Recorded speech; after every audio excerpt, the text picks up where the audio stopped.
Members of the audience? No questions from the audience? No, there is one. For your really fruitful visions shared with us.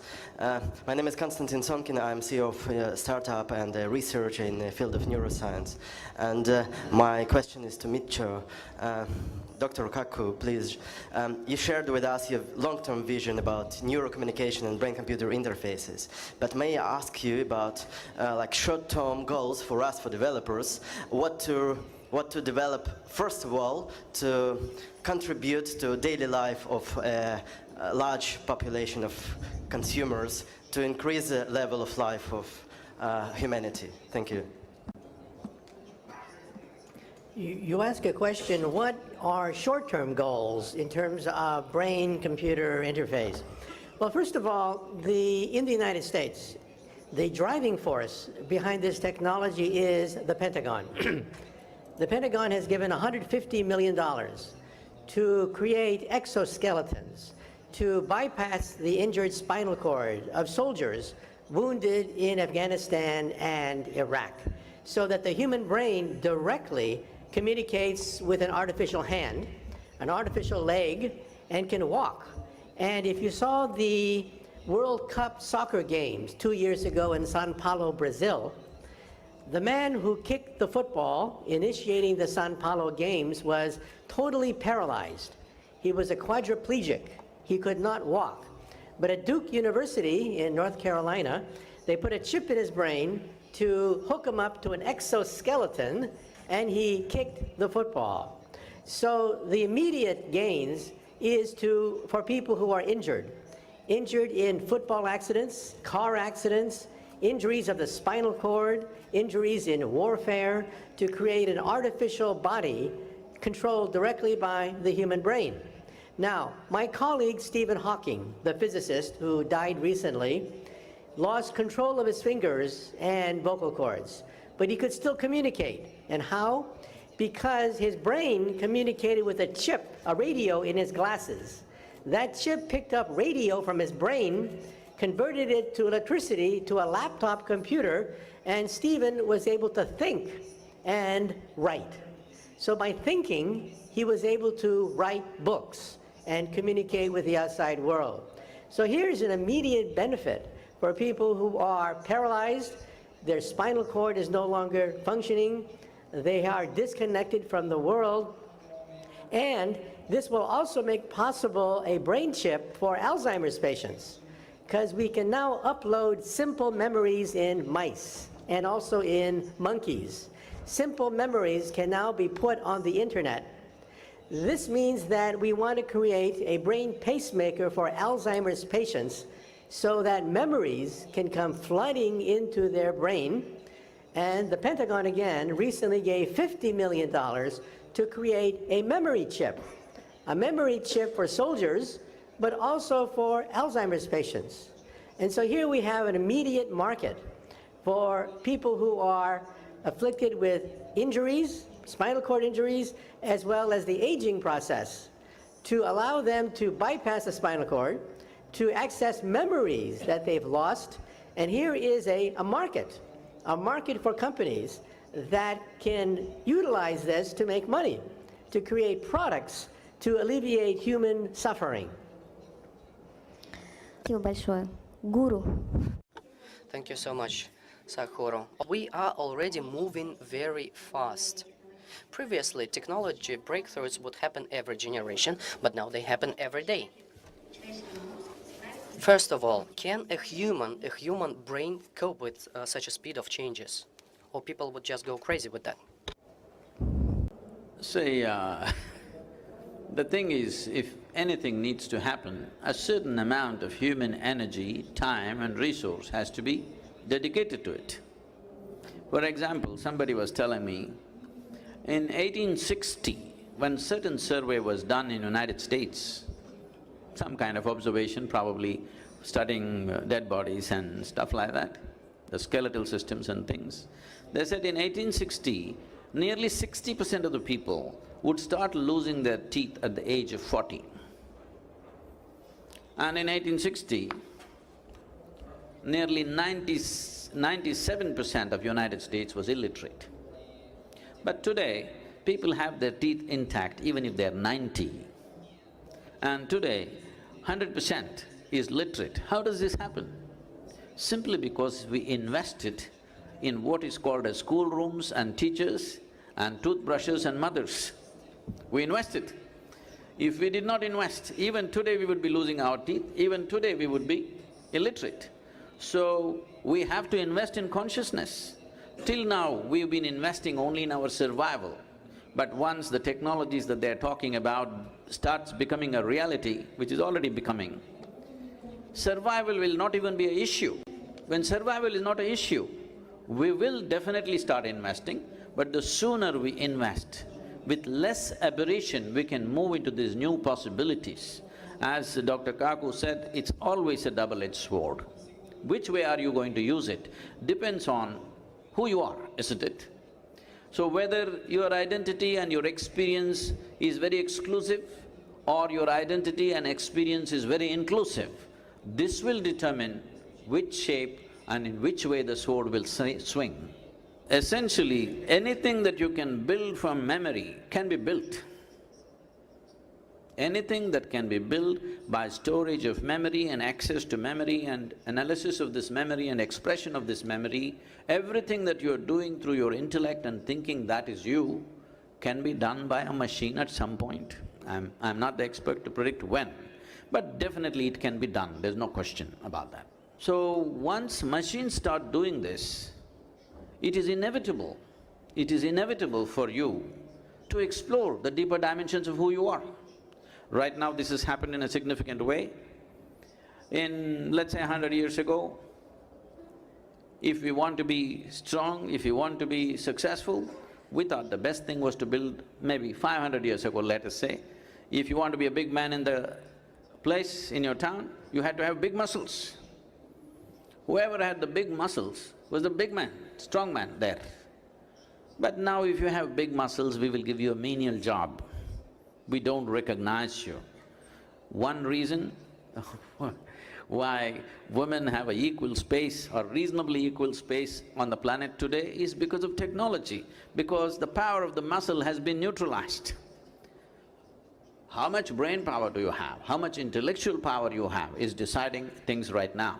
But if intellectual power is again, as muscle power was taken by the machines, if intellectual power is taken by the machines, naturally human beings will dig deeper into their consciousness. A machine cannot dig deeper, but everything that you can do, a machine can do in future, and that'll be a great day because that means we are on a holiday. We don't work for a living. Now, we look at life in a completely different way, which will be very, very significant. In fact, for the first time, we will become human beings. We must understand why we are called human beings. That means we are the only creatures on the planet who know how to be. As you were saying, a bug knows how to survive better than you. Without a social atmosphere, many of you will not know how to survive. A bug knows how to survive far better than you, better equipped than you, because he's just focused on his survival. But a bug will not know how to be conscious. You can definitely build a bug. It's very interesting that today in the computer technologies we are using these words, that's a bug, it's a virus. Definitely. The dangers of this are also there, as the dangers of machines are there even today. For example, the automobiles are killing more people than wars. Every year after year, they're killing. But we have accepted that as collateral damage, it's part of the thing. We're traveling faster, so some people will die. We have come to terms with that. So similarly, maybe we'll have nano-soldiers, soldiers who won't be human beings going and fighting. We sit here and let loose on other people. At one phase it will happen. These things will be terrible, but even now it's terrible. You can just press a switch here and destroy a whole city somewhere else. It is quite terrible even now. So, before such capabilities come, or as they're coming, there is no such thing as before and after. As these capabilities are coming, we must also strive to upgrade the human being to move beyond the limitations of their intellect and come to a deeper dimension of intelligence, which is life itself, the very source of life itself within us. Как, Гуру? Abdul, entrepreneur, I have a question to distinguish Sadhguru. My question is as follows.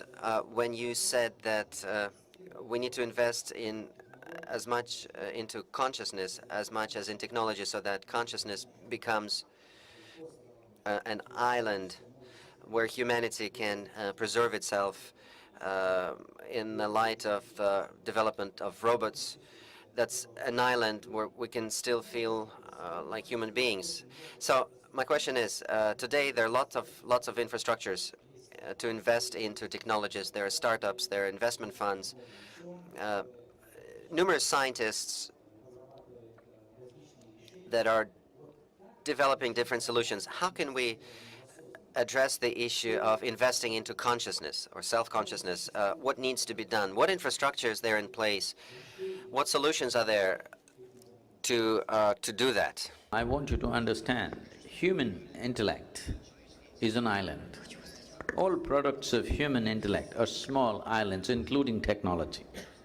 Consciousness is the ocean in which we are existing. What consciousness means is an intelligence not identified with any memory, that means not identified with any boundary of you and me and this and that. See, you must understand this. On this planet, let's think of planet, but even the planet can be thought further. In this space, suddenly systems have happened, stars have happened, planets have happened. In that planet, life has happened. All of it fundamentally from an intelligence beyond this material that you're seeing as creation. All of it emerging from almost nothingness. It is in a way nothingness, but you must understand the word nothing by putting a hyphen between no and thing. It's not a thing because it is not a memory block. A memory block is a thing because it comes with a boundary. Once there is a defined boundary, it becomes physical existence. This is a dimension of intelligence which has no boundaries. So that is the ocean. You're mistaking the island for an ocean and an ocean for an island. So what do we have to do for it to manifest in human society is large scale. In every generation of people, there have been very conscious beings, but in some generations and in some societies, they have been heard. In other societies, they have been ignored. The other noise has been much bigger. So it is time we make that voice which refers to a dimensionless, a boundaryless consciousness heard. And methodologies as to how to become conscious, as there are technologies to create well-being in our surroundings, there is a science and technology to do the same within us. So, this is not today's thing, this has always been there, it's as old as humanity. But in some generations it is heard loudly, in some generations it sinks, and accordingly human well-being rises and sinks. Any amount of technology, if you don't know how to be, you still are not well. See, look at our own state right now.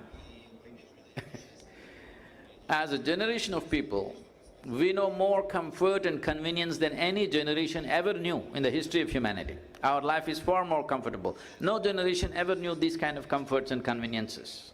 But can you claim you are the most joyful and fantastic generation ever? No. People are becoming neurotic. I am not saying we're worse than other generations, but we are not significantly better for the amount of toll we have taken on every other life to have what we want to have.